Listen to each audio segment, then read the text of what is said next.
नमस्कार दोस्तों, हिंदी साहित्य वाला के ऑनलाइन प्लेटफॉर्म पे आप लोगों का स्वागत है।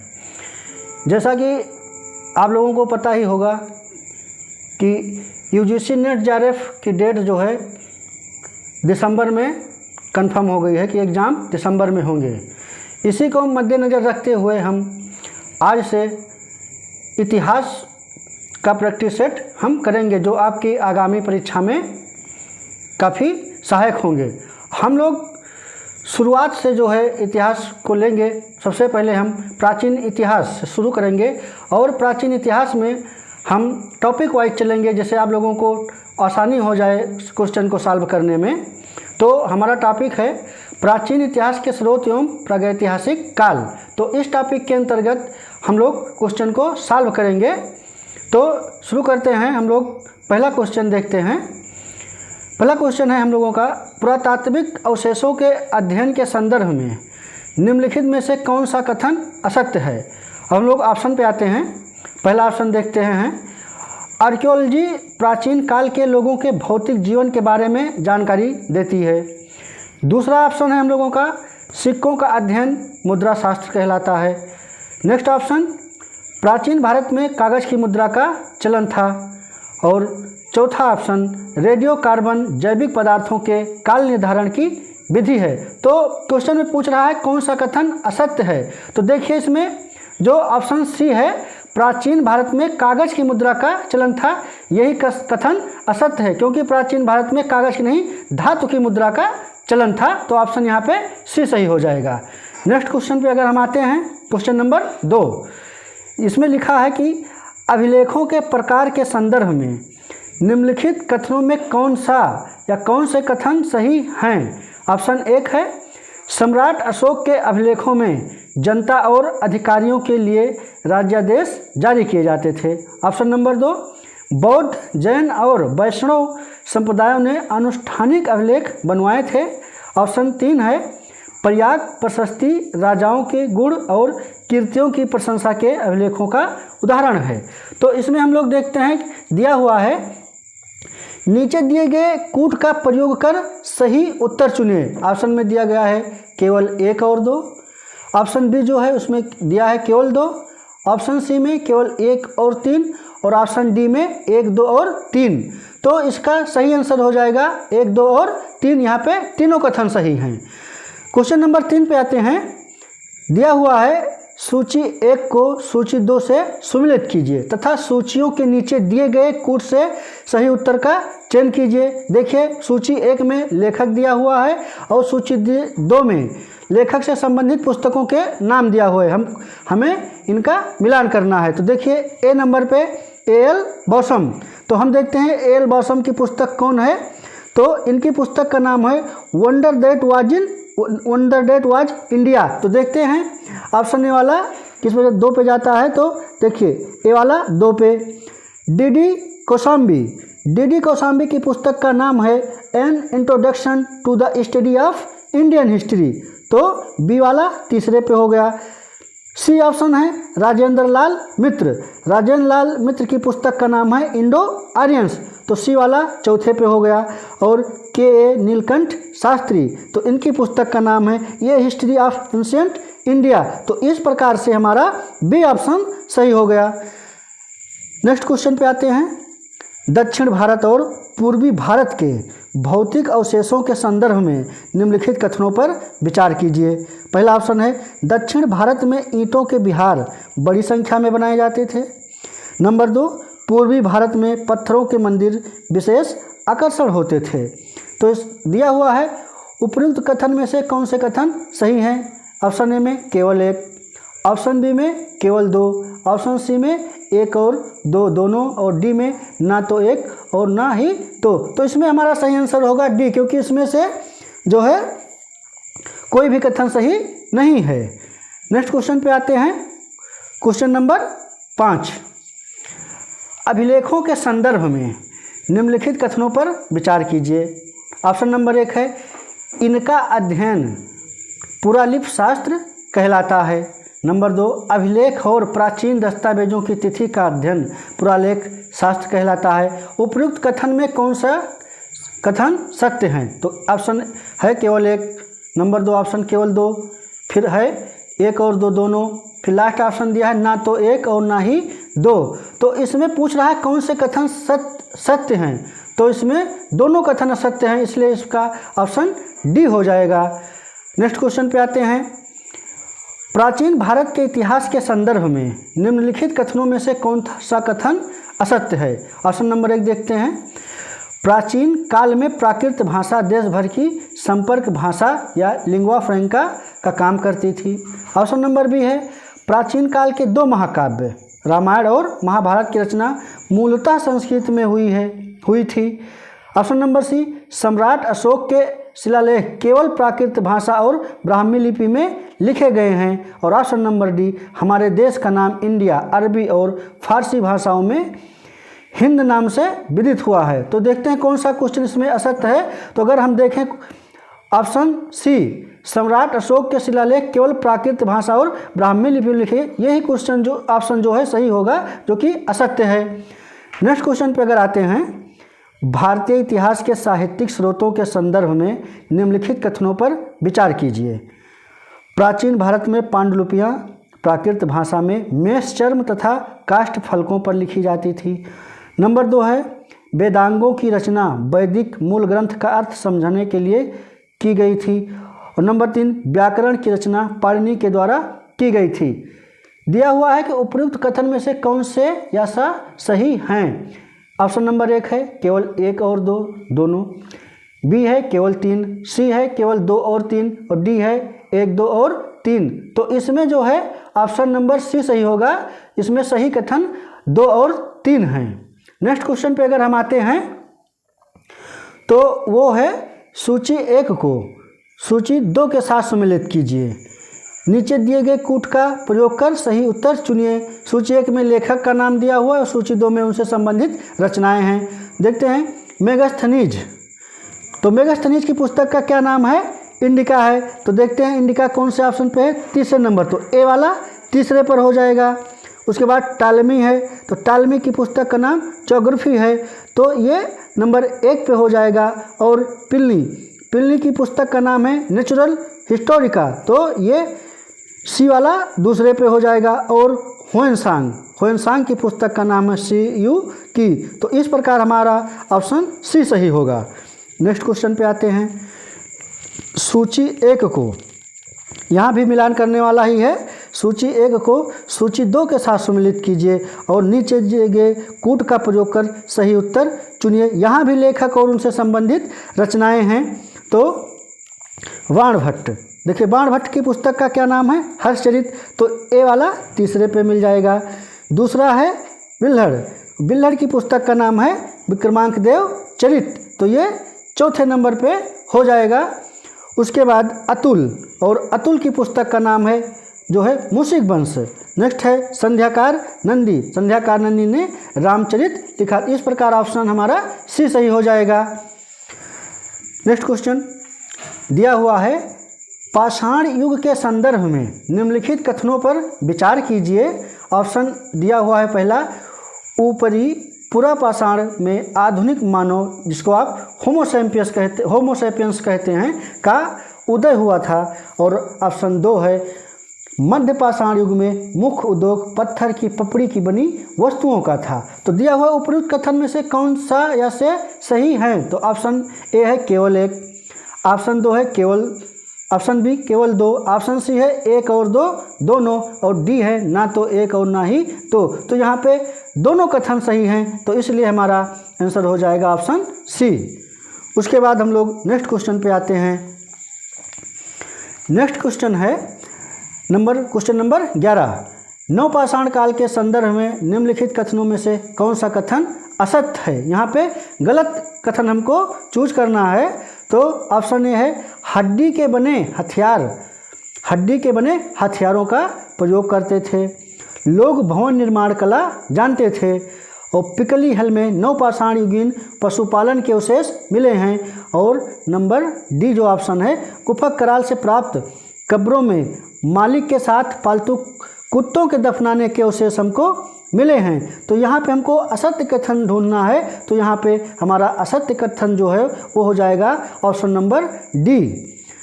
नेक्स्ट क्वेश्चन है, सूची 1 को सूची 2 से सम्मिलित कीजिए तथा सूचियों के नीचे दिए गए कूट की सहायता से सही उत्तर का चयन कीजिए।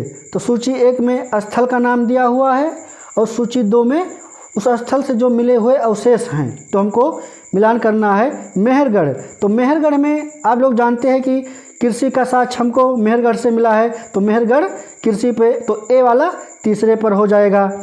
पिकली हल, पिकली हल में देखते हैं राख का ढेर, तो बी वाला चौथे पे हो जाएगा। और चिरांद, चिरांद से हमको हड्डी के औजार मिले हैं, तो सी वाला पहले पे हो जाएगा।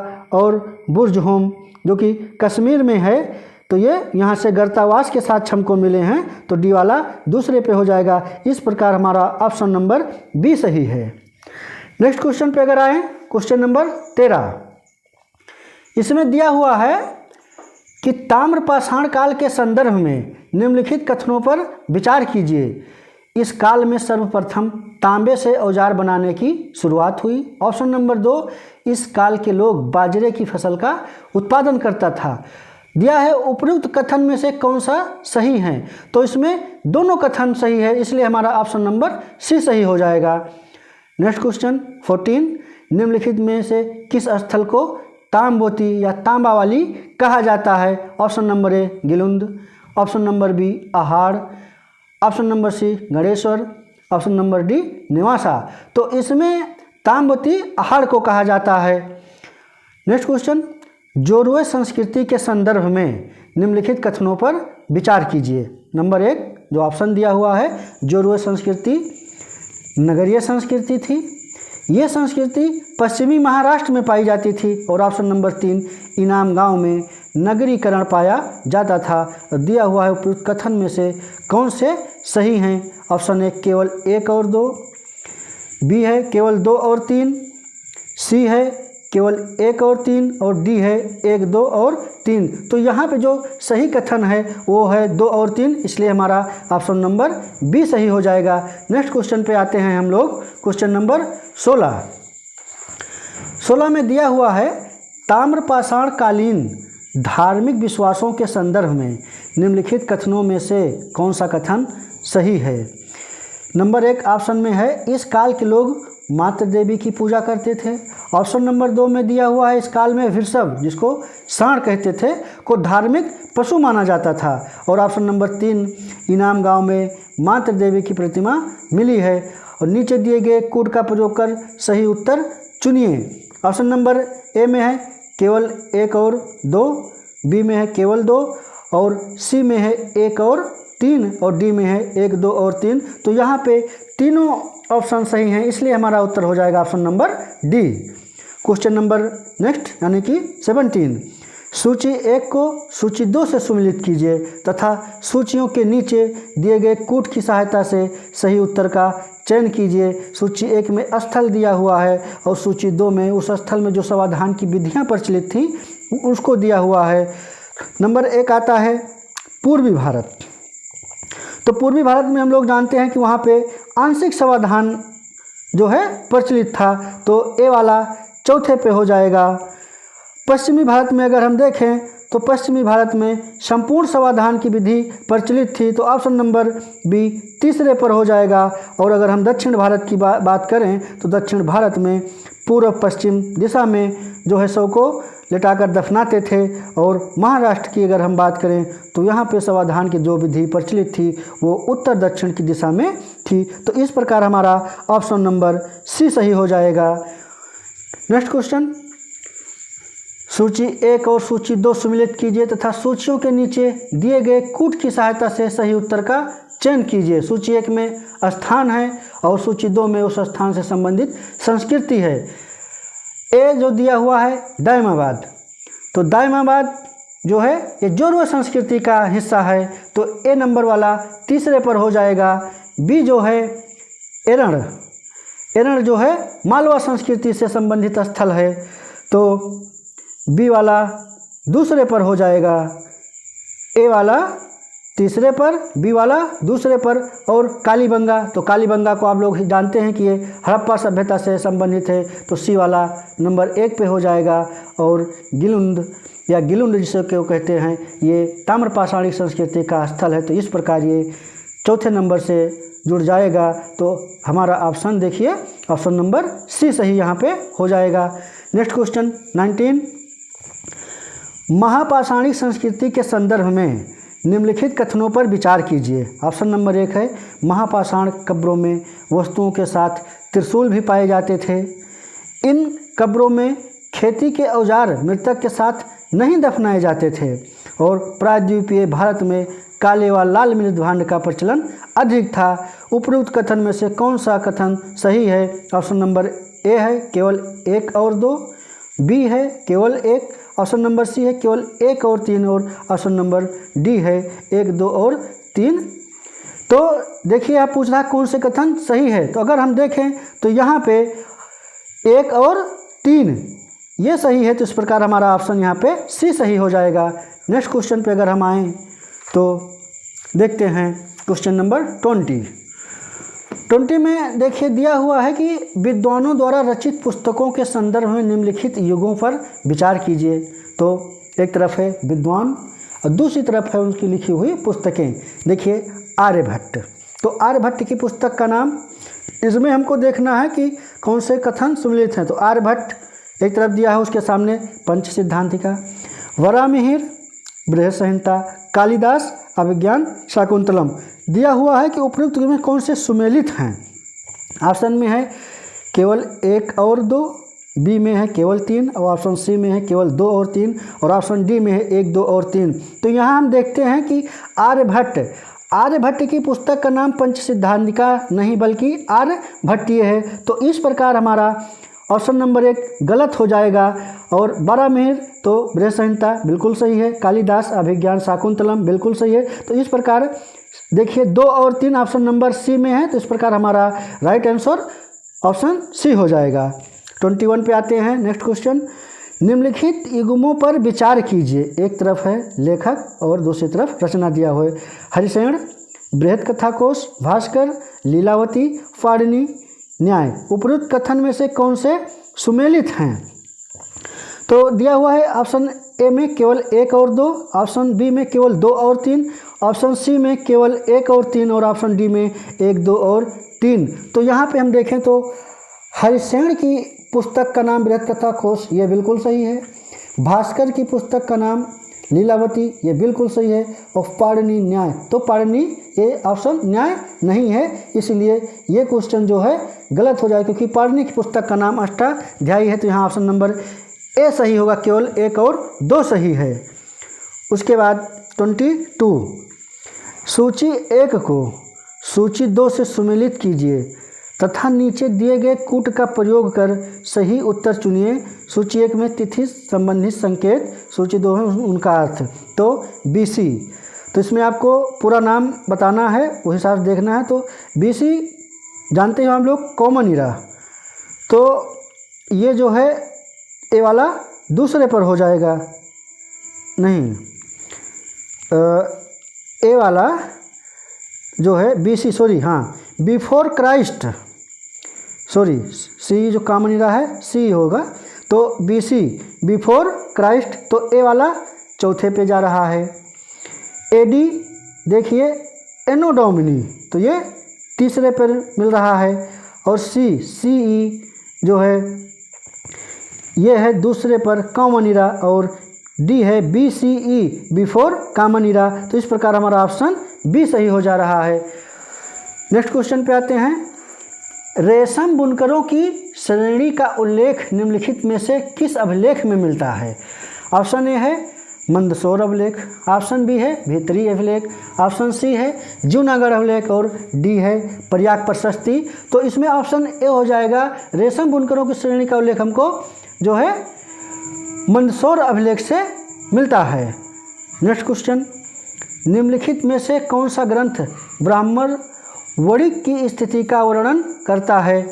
ए है ऑप्शन महाभारत, बी है रामायण, सी है शिल्पाधिकारम, डी है मृच्छकटिकम। तो इसमें जो हमारा ऑप्शन हो जाएगा वो मृच्छकटिकम हो जाएगा, जो कि शूद्रक रचित रचना है। नेक्स्ट क्वेश्चन, निम्नलिखित कथनों में कौन सा कथन सही नहीं है? नंबर ऑप्शन ए है, मनुस्मृति में चांडालों के कर्तव्यों की सूची मिलती है। बी है, ह्वेनसांग के अनुसार वधिक और सफाई करने वालों को नगर से बाहर रहना पड़ता था। और मनुस्मृति के अनुसार, नेक्स्ट ऑप्शन है, मनुस्मृति के अनुसार पैतृक जायदाद पर माता पिता की मृत्यु के बाद सभी पुत्रों में समान रूप से बंटवारा किया जाना चाहिए, किंतु ज्येष्ठ पुत्र विशेष भाग का अधिकारी था। ऑप्शन नंबर डी है। बौद्धों ने जन्म के आधार पर सामाजिक प्रतिष्ठा को स्वीकार किया। तो इसमें पूछा कौन सा कथन सही नहीं है, तो ऑप्शन नंबर डी देखिए, यही सही नहीं है। बौद्धों ने जन्म के आधार पर सामाजिक प्रतिष्ठा को स्वीकार किया, तो ये ऑप्शन नंबर डी यहाँ पे सही हो जाएगा। नेक्स्ट क्वेश्चन 26 में अगर हम देखें तो कह रहा है कि पाषाणकालीन जीवन के संदर्भ में निम्नलिखित में से कौन सा कथन सही है? हमको यहाँ सही ऑप्शन ढूंढना है। तो ऑप्शन ए दिया हुआ है, भारतीय उपमहाद्वीप में नवपाषाण काल की प्राचीनतम बस्ती पाकिस्तान के सिंध प्रांत से मिली है। ऑप्शन बी है, चित्रकारी का विकास मध्य पाषाण काल में हुआ, जिसका प्रमाण भीमबेटका स्थित चित्रित गुफाएं हैं। ऑप्शन नंबर सी, उत्तर पश्चिम में कश्मीरी नवपाषाण संस्कृति में पत्थर तथा हड्डी के तरह तरह के सूक्ष्म पाषाण का अभाव दिखता है।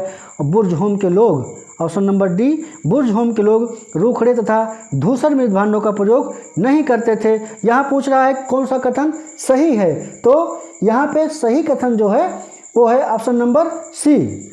नेक्स्ट क्वेश्चन, प्राचीन भारत में शिलालेखों की भाषाओं और लिपियों के संदर्भ में निम्नलिखित कथनों में से कौन से कथन सही है? ऑप्शन नंबर एक है, प्राकृत भाषा का प्रयोग सामान्य लोगों के द्वारा किया जाता है।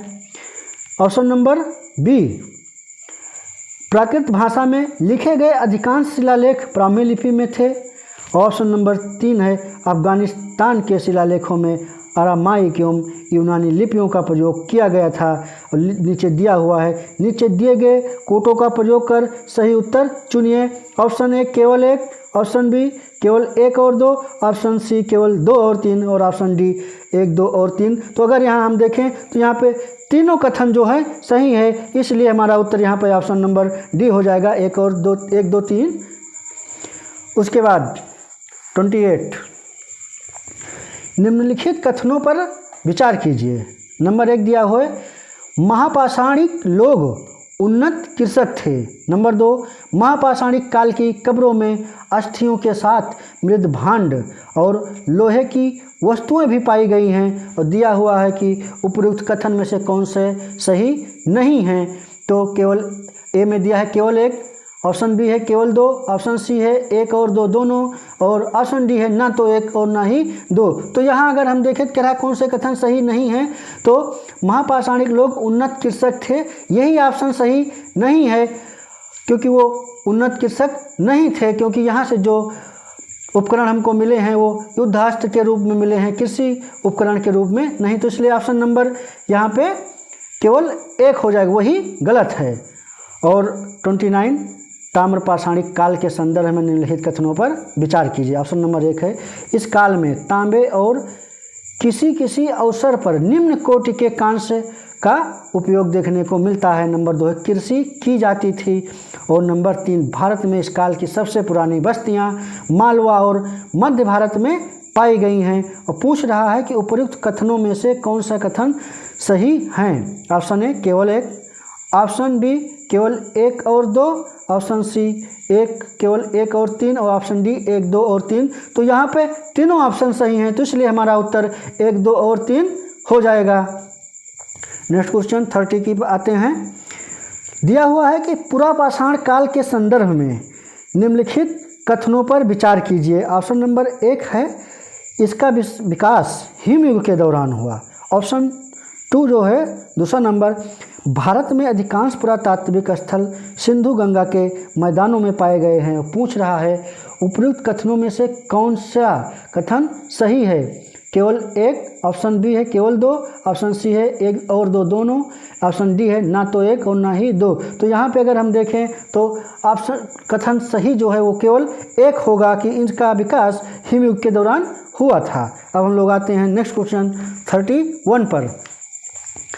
31 में पूछ रहा है विदेशी होते हुए भी भारत में आकर बसा तथा उसने ही सबसे पहले विशुद्ध संस्कृत भाषा में लंबा अभिलेख जारी किया, उपयुक्त कथन का संबंध किससे है? ऑप्शन नंबर ए है मिनांडर, बी है रुद्रदामन, सी है कुजुल कटफिशस और डी है कनिष्क। तो यहाँ आप सबको पता है कि रुद्रदामन ही वो शासक था जिसने विशुद्ध संस्कृत भाषा में अभिलेख जारी किया, जो हमको जूनागढ़ अभिलेख से मिलता है। तो ऑप्शन नंबर बी सही हो जाएगा। 32 है कालिदास की निम्नलिखित रचनाओं में से कौन से नाटक हैं? नंबर 1 ऋतुसंहारम, नंबर 2 ऑप्शन जो है मालविकाग्निमित्रम, ऑप्शन नंबर 3 अभिज्ञान शाकुंतलम और ऑप्शन नंबर 4 है कुमार संभवम। और कूट के माध्यम से पूछा है, केवल ऑप्शन ए में दिया है केवल 1 और 2, ऑप्शन बी में है केवल 2 और 3 और ऑप्शन सी में है केवल 1 और 4 और ऑप्शन डी में है 1, 2, 3 और 4। तो अगर यहाँ हम देखें कौन सा उनकी रचना जो है नाटक है, तो इसमें मालविकाग्निमित्रम और अभिज्ञान शाकुंतलम जो है ये नाटक है। इस प्रकार ऑप्शन में केवल 2 और 3 सही होगा। तो option number B is the right answer. 33 निम्नलिखित यात्रियों के भारत आने का सही क्रम कौन सा है?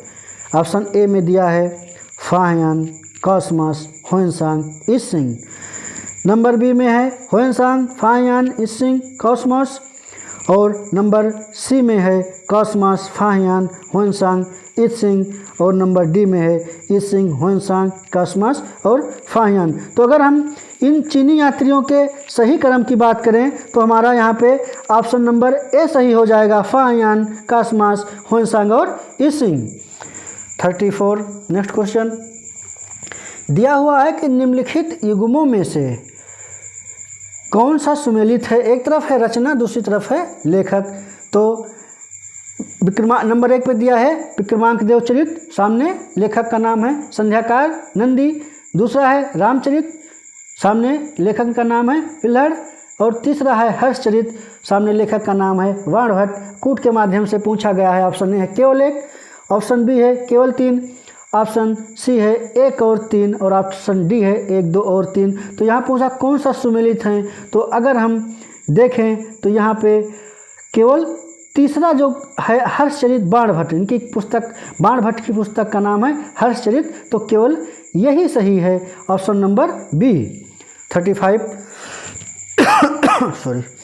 35 है महापाषाणिक संस्कृति के संदर्भ में निम्नलिखित कथनों में कौन सा या से कथन असत्य हैं? इसमें असत्य कथन पूछ रहा है। नंबर 1 है महापाषाणिक लोग बसने के लिए एवं शवों को दफनाने के लिए पहाड़ियों की ढलानों की शरण लेते थे।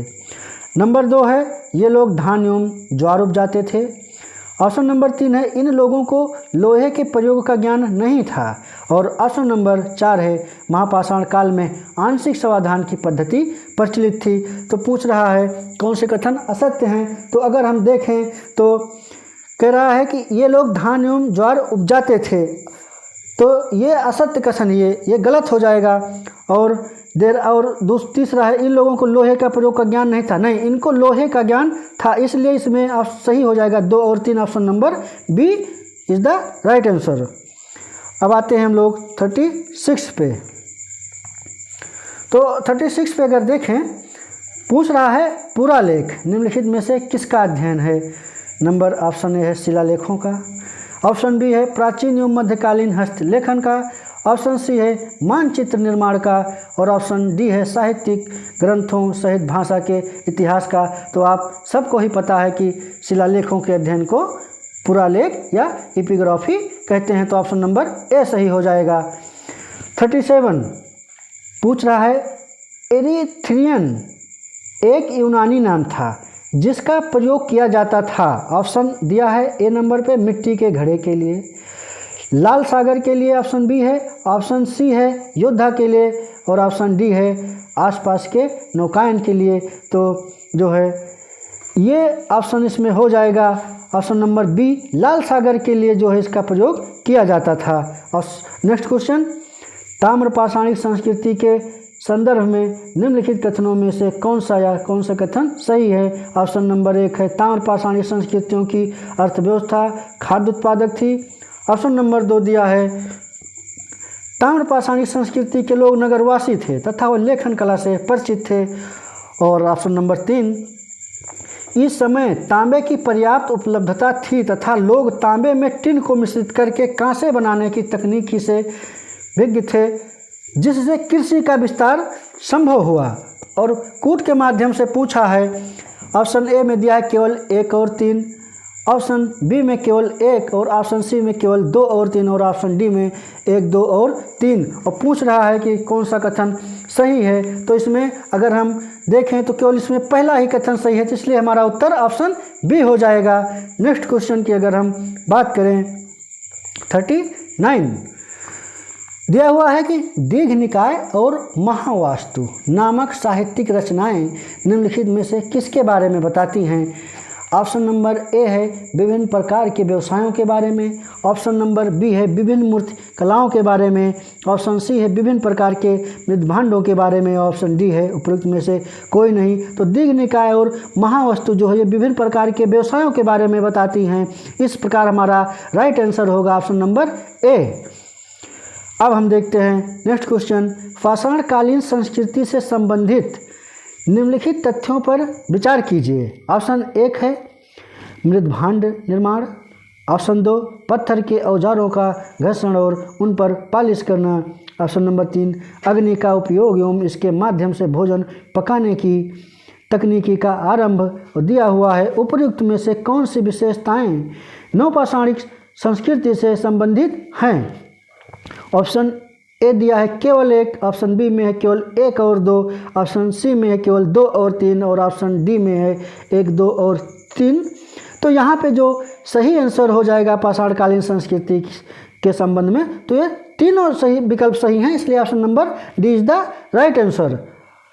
आगे क्वेश्चन हम बात करते हैं जो है 41 में पूछ रहा है निम्नलिखित कथनों पर विचार कीजिए। ऑप्शन 1 में दिया हुआ है मनुस्मृति का संकलन 200 ईसा पूर्व से 200 ईस्वी के मध्य हुआ। ऑप्शन नंबर 2 पुरातत्ववेत्ता बीबी लाल ने हस्तिनापुर का उत्खनन कराया। ऑप्शन नंबर 3 महाभारत की कथा का केंद्र कुरु तथा पांचाल नामक राज्य थे। और दिया हुआ है कि उपयुक्त कथनों में से कौन सा कथन सही है। ऑप्शन ए है केवल 1, ऑप्शन बी है केवल 1 और 2, ऑप्शन सी है केवल 3 और ऑप्शन डी है केवल, ऑप्शन डी में दिया है 1, 2 और 3। तो इसमें अगर हम देखें तो यहाँ भी तीनों कथन ही सही हैं, तो इस प्रकार हमारा आंसर डी हो जाएगा। 42 निम्नलिखित में से कौन सा वैदेशिक आख्यान भारत इटली व्यापार का वर्णन करता है। ऑप्शन ए में है इंडिका, बी में दिया हुआ है नेचुरल हिस्टोरिका, सी में पेरिपल्स ऑफ इरिथ्रियन सी और डी में ज्योग्राफी। तो जो वैदेशिक आख्यान भारत इटली व्यापार का वर्णन करता है वो है प्लिनी की पुस्तक नेचुरल हिस्टोरिका, इसलिए ऑप्शन नंबर बी सही हो जाएगा। और 43 दिया हुआ है कि ज़राक्सिस था, ऑप्शन है सेल्यूकस की सेना में सेनापति जिसने चंद्रगुप्त के समय में भारत पर आक्रमण किया था। डेरियस का उत्तराधिकारी जिसने उत्तर पश्चिम भारत को जीतकर अपना 20वां प्रांत बनाया था। और सी ऑप्शन है एक यूनानी यात्री जिसने मौर्य काल का विस्तृत वृत्तांत दिया है। और ऑप्शन नंबर डी इनमें से कोई नहीं। तो ज़राक्सिस की अगर हम बात करें तो ये डेरियस का उत्तराधिकारी था, तो ऑप्शन नंबर बी सही हो जाएगा। आगे देखते हैं क्वेश्चन 44 दिया हुआ है कि निम्नलिखित कथनों पर विचार कीजिए। ऑप्शन नंबर में दिया है 1 में जेम्स प्रिंसर ने सर्वप्रथम ब्राह्मी तथा खरोष्टी लिपि को पढ़ा था या पढ़ा। ऑप्शन 2 है ब्राह्मी तथा खरोष्टी का प्रयोग प्राचीन सिक्कों तथा अभिलेखों में किया गया। ऑप्शन नंबर 3 प्राचीन अभिलेख प्राकृत भाषा में लिखे जाते थे। और ऑप्शन नंबर 4 है तमिल तथा पाली भाषा में अभिलेखों की रचना नहीं की गई है।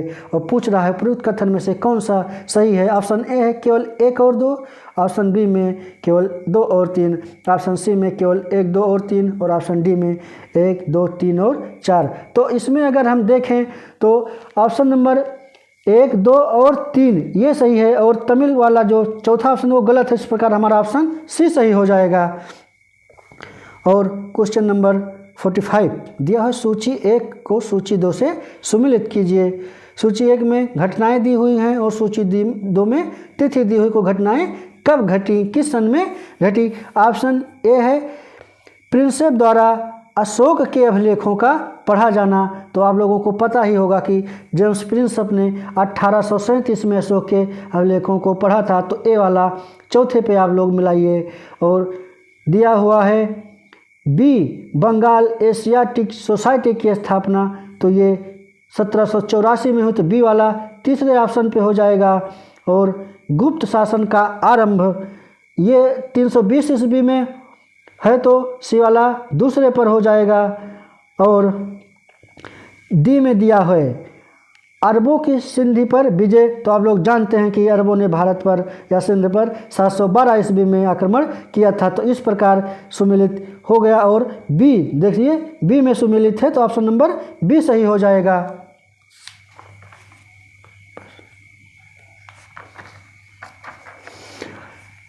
नेक्स्ट क्वेश्चन है महापाषाणिक लोगों के संदर्भ में निम्नलिखित कथनों पर विचार कीजिए। ऑप्शन 1 में है दक्षिणी तमिल प्रदेश में कलश समाधान प्रचलित था। 2 ऑप्शन जो है इसमें लिखा है कि अशोक की उपाधि देवों का प्यारा को तमिल राजा ने अपनाया था। तो पूछ रहा है उपयुक्त कथनों में से कौन सा या से सही हैं। ऑप्शन ए में दिया है केवल 1, ऑप्शन बी है केवल 2, ऑप्शन सी है 1 और 2 दोनों, और ऑप्शन डी में दिया ना तो 1 और ना ही 2। तो यहाँ पूछ रहा है कि कौन से कथन सही हैं। तो यहाँ अगर हम देखें तो दोनों कथन सही हैं, क्योंकि अशोक की उपाधि देव नाम पे शेख तमिल राजा ने अपनाई थी। इस प्रकार ऑप्शन सी सही हो जाएगा। 47 पाषाण काल से लेकर वैदिक काल तक हुए सामाजिक परिवर्तनों के संदर्भ में निम्नलिखित में से कौन सा कथन असत्य है। ऑप्शन ए पूछ रहा है पूरा पाषाण युग में समाज खाद्य संग्राहक था। ऑप्शन बी में पूछ रहा है ताम्र पाषाण काल में लोग जमीन के ऊंचाई वाले भाग पर रहते थे और समाज खाद्य उत्पादक हो गया था। और सी हड़प्पा काल का समाज नगरीय और अश्वारोही था। और ऑप्शन नंबर डी दिया है उत्तर वैदिक काल में वर्ण विभाजन स्पष्ट हो गया था। तो यहाँ पे पूछ रहा है कि कौन सा कथन असत्य है। तो यहाँ पे ऑप्शन नंबर सी असत्य है, जो दिया है हड़प्पा काल का समाज नगरीय और अश्वारोही था। तो यहाँ का तो समाज नगरीय था लेकिन अश्वारोही नहीं था, जबकि वैदिक काल में समाज अश्वारोही था। तो इसलिए ऑप्शन नंबर सी सही हो जाएगा। तो आगे देखते हैं नेक्स्ट क्वेश्चन। दिया हुआ है कि ताम्र पाषाण संस्कृति के संदर्भ में निम्नलिखित कथनों में से कौन सा असत्य है। यहाँ भी असत्य कथन पूछ रहा है। ऑप्शन नंबर दिया है इस काल में कपास की कृषि की जाती थी। ऑप्शन बी है इस काल के लोग केवल काले व लाल मृदभांड का प्रयोग करते थे। और ऑप्शन नंबर सी आहार के लोग पत्थर के बने घरों में रहते थे। ऑप्शन नंबर डी इस काल के लोग वस्त्र निर्माण करते थे। तो यहाँ असत्य कथन पूछ रहा है, तो यहाँ पे असत्य कथन हो जाएगा कि इस काल के लोग केवल काले व लाल मृदभांडों का प्रयोग करते थे। तो ये जो है यही कथन इसमें असत्य है। तो option number B is the right answer. 49 अगर हम देखें तो निम्नलिखित में से कौन सा स्थल किला बंद और खाई से घिरा हुआ था। ऑप्शन ए है दैमाबाद, ऑप्शन बी है सोनगांव, ऑप्शन सी है इनाम गांव और ऑप्शन डी है चंदौली। तो इसमें जो पूछ रहा है स्थल किला बंद खाई से घिरा हुआ था वो है इनाम गांव, इसलिए हमारा आंसर इसमें सी ऑप्शन सही होगा। और 50 नंबर क्वेश्चन ताम्रपाषाण युग की कब्रों के संबंध में निम्नलिखित कथनों पर विचार कीजिए। ऑप्शन 1 है महाराष्ट्र के लोग मृतक को उत्तर दक्षिण दिशा में दफनाते थे। और ऑप्शन नंबर 2, कब्र में मृतक के साथ मिट्टी एवं तांबे की वस्तुएं रखी जाती थीं। और पूछ रहा है उपरोक्त कथन में से कौन सा कथन सही है।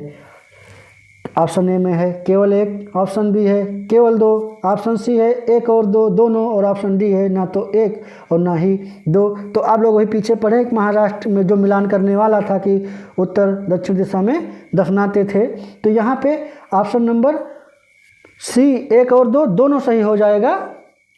इसलिए जो है यहाँ पे हमारा right answer option number C हो जाएगा।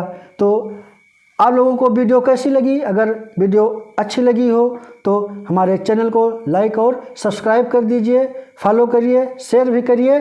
और ऐसे ही हम लोग अब लगातार जो है आप लोगों को अपडेट कराते रहेंगे, नए क्वेश्चन के साथ मिलते रहेंगे टॉपिक वाइज, जिससे आप लोगों को आसानी हो।